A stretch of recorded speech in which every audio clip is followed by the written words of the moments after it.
This is the second day following the official opening, which was graced by the Speaker of the National Assembly last night. Today is when we open it up to plenary sessions and breakaway groups discussing various themes. Among the things discussed today were the ending of drought emergencies, issues to do with financial marginalization from the perspective of both historical marginalization and what currently obtains.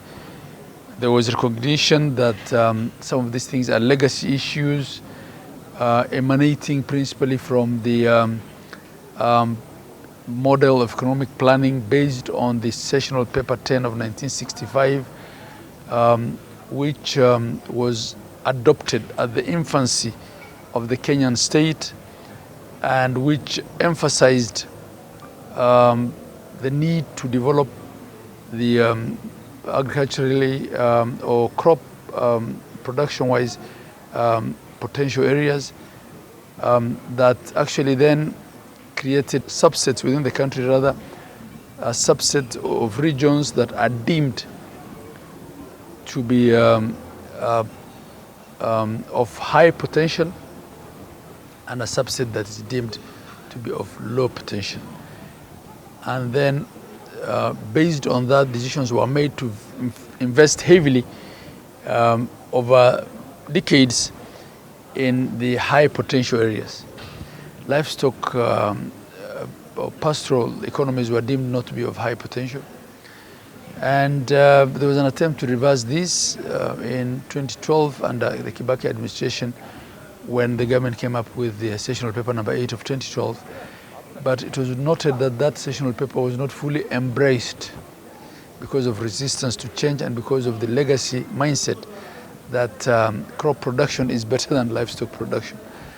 But it was also observed that whilst government has not put a lot into livestock, livestock has contributed significantly to the economy.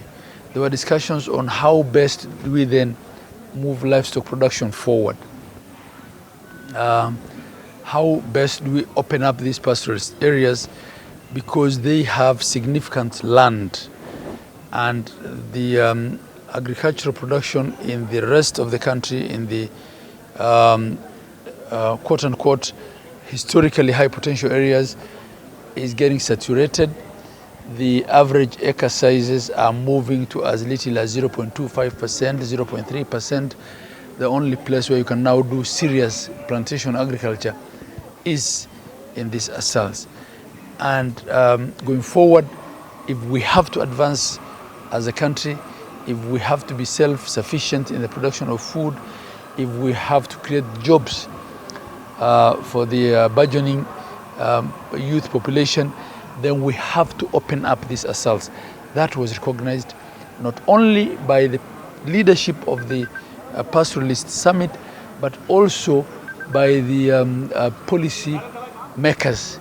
We, among the most interesting presentation today was that made by Professor David Ndi, who you know is an advisor to the president on economic matters, economy.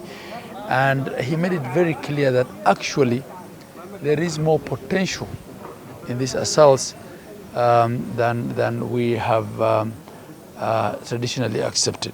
So I think tomorrow we'll also continue with these deliberations, and it's hoped that then it will be closed in the afternoon, and it's our hope and belief that the president will be done closing for us.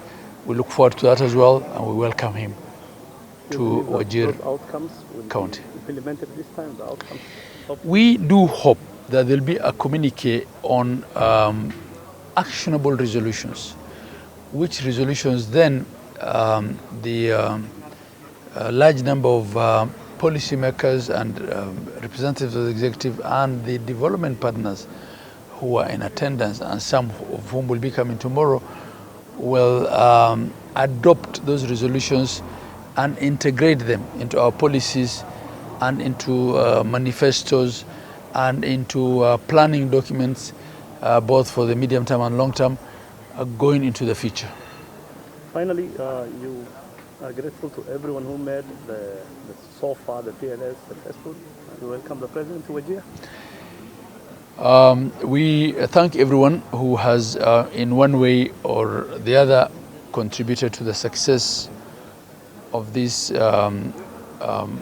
summit that has brought together the leadership of the pastoralist community from across 15 counties, that has brought together experts and policy drivers and development partners.